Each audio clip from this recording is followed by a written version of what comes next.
ভারতের জাতীয় অর্থনীতিতে কেমিক্যাল ইন্ডাস্ট্রির একটা বড় ভূমিকা রয়েছে। তো এই রাসায়ন উৎপাদনে বিশ্বের মধ্যে 6th লার্জেস্ট পজিশন এবং এশিয়ার মধ্যে 3rd লার্জেস্ট পজিশনে রয়েছে ভারত। এই কেমিক্যাল ইন্ডাস্ট্রির উল্লেখযোগ্য গ্রোথের জন্যই অনুমান করা হচ্ছে যে 2040 সালের মধ্যে এই কেমিক্যাল ইন্ডাস্ট্রির মার্কেট ভ্যালু $1 ট্রিলিয়ন পৌঁছে যাবে। ডোমেস্টিক ডিমান্ড বৃদ্ধি পাচ্ছে, অর্থাৎ এগ্রিকালচার, ফার্মাসিউটিক্যালস, অটোমেটিভ এবং কনস্ট্রাকশনে এসব গুরুত্বপূর্ণ খাতে রাসায়নিক ব্যবহার বৃদ্ধি পাওয়ার ফলে মনে করা হচ্ছে এই সেক্টরের ভেতরে আরও ভালো গ্রোথ আসতে চলেছে। এছাড়াও গভর্নমেন্টের PLI স্কিমের উদ্যোগের ফলে কেমিক্যাল ইন্ডাস্ট্রি আরও চাঙ্গা হতে পারে বলে আশা করা হচ্ছে। তাই কেমিক্যাল সেক্টরের মধ্যে আগামী দিনে একটা ভালো গ্রোথ আসার সম্ভাবনা রয়েছে। তাই আজকের ভিডিওয়ে আমি কেমিক্যাল সেক্টর নিয়েই আলোচনা করছি এবং এই কেমিক্যাল সেক্টরের রিলেটেড কয়েকটা স্টক নিয়েও আলোচনা করব। চলুন তাহলে ভিডিওটা শুরু করা যাক। ভিডিও শুরু করার আগে বলি, চ্যানেলে যদি ফার্স্ট টাইম ভিজিট করে থাকেন অবশ্যই চ্যানেলটা সাবস্ক্রাইব করে নেবেন আর পাশে থাকা বেল আইকনটা প্রেস করে রাখবেন। আমি ভিডিও আপলোড করার সাথে সাথে আপনাদের কাছে ভিডিওটা পৌঁছে যাবে। আর ভিডিওটা যদি ভালো লাগে অবশ্যই লাইক এবং শেয়ার করতে ভুলবেন না। তো তার আগে একটু কেমিক্যাল এই যে ইন্ডেক্সটা সম্পর্কে একটু আলোচনা করব। আমরা নিফটি কেমিক্যাল ইন্ডেক্স জাস্ট এই NSE-তে লঞ্চ হয়েছে, রিসেন্ট লঞ্চ হয়েছে।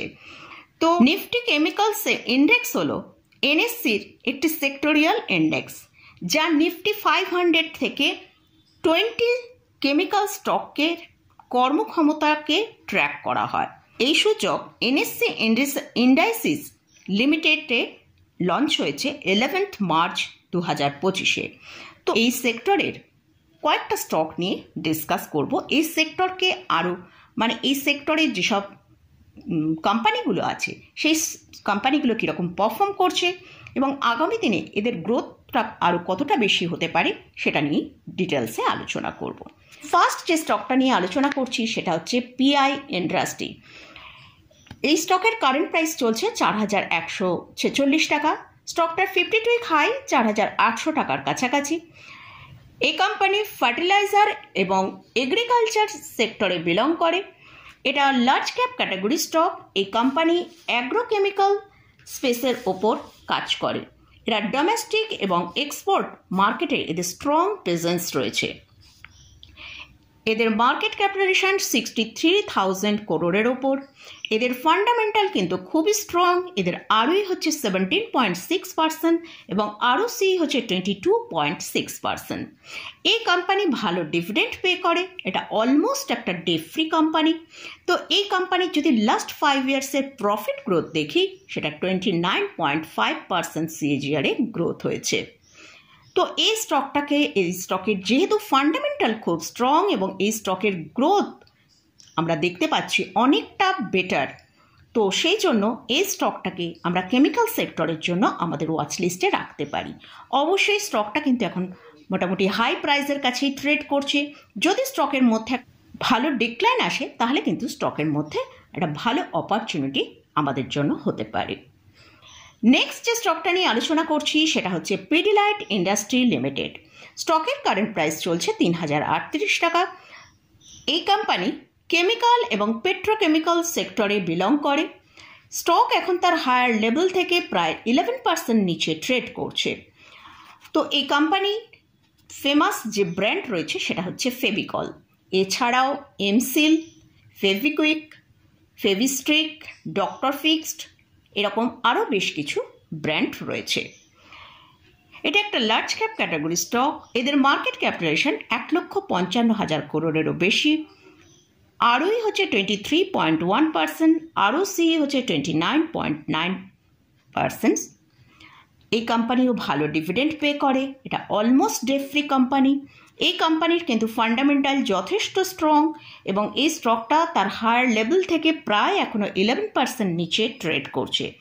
তো এই স্টকটাকেও কিন্তু আমাদের কেমিক্যাল সেক্টরের জন্য ওয়াচ লিস্টে রাখতে পারি। যদি আরও বেশ কিছুটা ডিপ আসে সেটা কিন্তু আমাদের কাছে একটা ভালো বাই অপরচুনিটি হতে পারে। লাস্ট যে স্টকটা নিয়ে আলোচনা করছি সেটা হচ্ছে এসআরএফ। স্টকের কারেন্ট প্রাইস চলছে ৩,২০৩ টাকা। এই কোম্পানি কেমিক্যাল এবং পেট্রোকেমিক্যাল সেক্টরে বিলং করে। এটা লার্জ ক্যাপ ক্যাটাগরি স্টক। এদের মার্কেট ক্যাপিটালাইজেশন 94,500 করোড়। এই কোম্পানি ম্যানুফ্যাকচারিং এবং সেল করে technical textile, chemicals, packaging films, aluminium foils etcetera. এখন তার হায়ার লেভেলের কাছে ট্রেড করছে। স্টকের যদি 52 উইক হাই লো দেখি সেটা হচ্ছে 52 উইক হাই হচ্ছে ৩,২৭০ টাকা আর 52 উইক লো হচ্ছে 2,127 টাকা।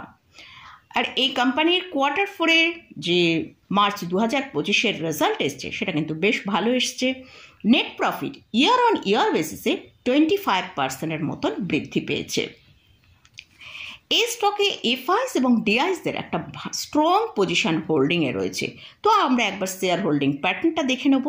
প্রোমোটারের হোল্ডিং আছে 50%-এরও বেশি, এফআইসের আছে 18.28%, ডিআইসের আছে 18.42%, আর পাবলিকের কাছে আছে 13.01%।